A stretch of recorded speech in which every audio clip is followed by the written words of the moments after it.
কিছুদিন আগে বড় শ্রীলঙ্কায় গেছিলো, তখন এই নুডলসটা নিয়ে আসছিল।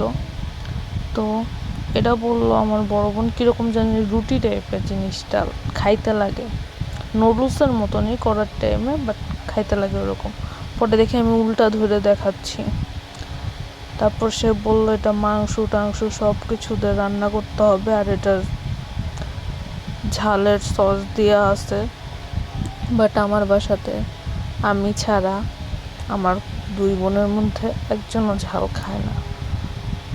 তো আমি নুডলসটাকে সিদ্ধ করে নিয়েছি, সিদ্ধ করে পেঁয়াজ ডিম সব তেলের মধ্যে ভেজে নিচ্ছি।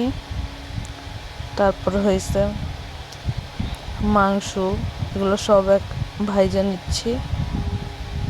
কিন্তু আমি একটা অকাজ করছি, সেটা হয়েছে ভাজা সিদ্ধ করার টাইমে আমি একটা সস দিয়ে দিছি ওইটার মধ্যে ঝালের। ওরা তো আর দেখতেছে না আমি কিভাবে রান্না করতেছি, তাই আমি দিয়ে দিয়েছি সুন্দর করে। এটা সবজিদের রান্না করলে আরও বেশি মজা হইতো।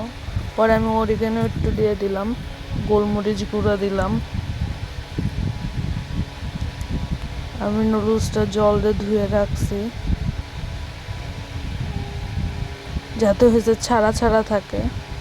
এই যে এটার মধ্যে আমি একটুখানি ঝাল সস দিয়ে দিলাম। 3টা রান্না করছি যেহেতু, তা 2টা সস দিয়েছি আমি। আর এটার মশলাটা এটার মধ্যেই ছিল হয়েছে চিলি ফ্লেক্স, তো এটাতে আরও বেশি ঝাল হয়েছে এটার জন্য।